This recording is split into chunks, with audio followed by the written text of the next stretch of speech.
Moving on to the biliary system and friends, know that there are many, many preoperative diagnostic tests performed on patients prior to their scheduled procedures taking place. You'll recall from last week how many vital functions for which the liver is responsible and the pancreas is equally important. Patients will experience blood tests, MRIs, CTs, and ultrasound to determine what the best course of action is for them. An extremely oft performed surgery is the cholecystectomy. We'll discuss the various reasons this procedure is performed and how it's done during Jigsaw. But it is during this procedure that you may experience an intraoperative test called a cholangiogram. Since this is taking place in the OR, you are responsible for preparing the supplies. As far as instrument selection goes, the same laparotomy instrumentation from the previous sections of this unit are still applicable, but a very important instrument is the right angle, aka mixture clamp. The liver, pancreas, and spleen have an extremely dense network of blood supply, and a meticulous dissection is crucial for a successful outcome. You will likely add vascular instrumentation to your setup during procedures like the Whipple or a liver transplant. These procedures require the work of a large self-retainer like the Bookwalter or Thompson retractors.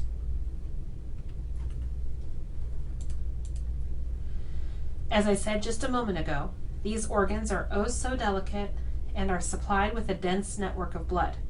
Carelessness and inattentiveness could lead to organ injury, which is quickly characterized by hemorrhage.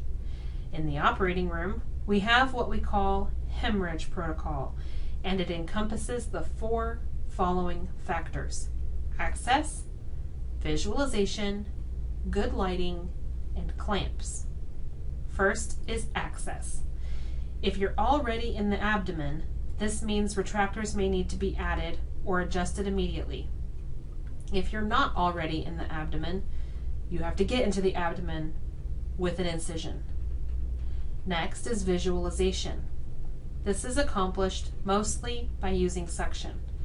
Remember, when you're in the abdomen, you should be using a pool suction tip because it does not create a singular stream of suction, but instead sucks along the entire instrument, thereby protecting delicate tissues.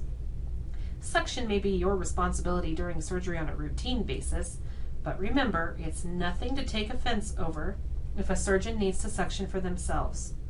In a crisis, your job is to help by doing whatever needs to be done. The third step is to provide good lighting. Again, if you're already in the abdomen, this is likely already taken care of. But take inventory of what's going on. Is the bleeding coming from an area that is shaded? Then shine the light over there. And finally, have clamps in your hands ready to pass. They should be the appropriate length to wherever you are in the body, and in this instance, they'll probably be pretty long. Along the way, be sure to communicate with your circulator. Do you need more sponges? How about a second suction setup?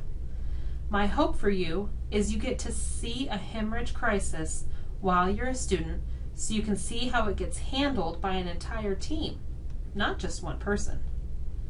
You can apply this protocol to situations that are emergent when you aren't already in a scheduled surgery in their abdomen, and if and when this happens to you, make sure your light handles, knife, suction, retractors, and clamps are the items on your Mayo ready for use.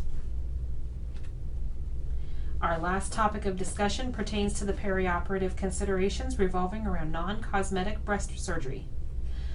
Unlike most other procedures, there are psychological considerations to breast surgery that the operating room team must address with the patient immediately pre-op.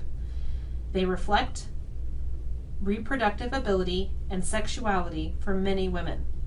We must treat the patient, and all patients, with respect and empathy. Due to the heightened awareness regarding breast cancer, some patients might have a go-to plan figured out if they are ever presented with this diagnosis, including up to and including bilateral mastectomy, no matter what. The reality is, however, many breast cancers can be treated more conservatively and still be just as effective. You can trust these treatment options will have been discussed between the patient, their surgeon, and the oncologist prior to surgery. Many patients, particularly women, desire breast reconstruction following their non-cosmetic procedure. This transitions the case from non-cosmetic to cosmetic, so you can expect there to be more than one surgeon involved in the patient's care plan. As the surgical technologist on the field, you must be prepared for this by having ample instruments and supplies prepared for use immediately after the mastectomy, and to not use the instruments and supplies you used during the mastectomy at all, because they're contaminated with cancer. Like practicing bowel technique, we consider the supplies that came in contact with malignant tissue to be contaminated, and we don't want to use them on healthy, non-cancerous tissue. Patients are typically in the supine position with their arms on arm boards. Some surgeons drape the arms out using extremity drapes, allowing them to have full range of motion, while others simply square off and drape the armpit and breast in the same U-bar drape field. You should be prepared that if you're involved in a smaller breast surgery, it's usually reasonable and comfortable to stand across from your surgeon and provide retraction and materials for the procedure. During mastectomies, at least in my practice, I always stood on the same side as the surgeon because breast tissue can become quite heavy, and it's very important to provide adequate visualization for the surgeon during these procedures. You will become comfortable with what is expected of you in your clinical facilities and future employment facility the more you expose yourself to varying situations. As long as you're a student, we want you to soak up as many experiences as you can possibly muster so they can be discussed, for better or for worse, while we are all together. We can't control the surgical schedule, but we promise if you're an eager learner, your world will be exposed to so many awesome experiences you'll be blown away. This concludes your General Surgery Perioperative Considerations lecture videos. We'll discuss the content of these videos this week, and you'll have time to work on homework, which you have quite a lot of. If you'd like to bring earphones and a device to watch TED Ed videos during homework time, that's fine. This is by far the biggest unit of both surgical procedure courses that I teach, so once you learn this stuff, the rest is downhill, right? Well, one could hope. Hey, I'll see you soon.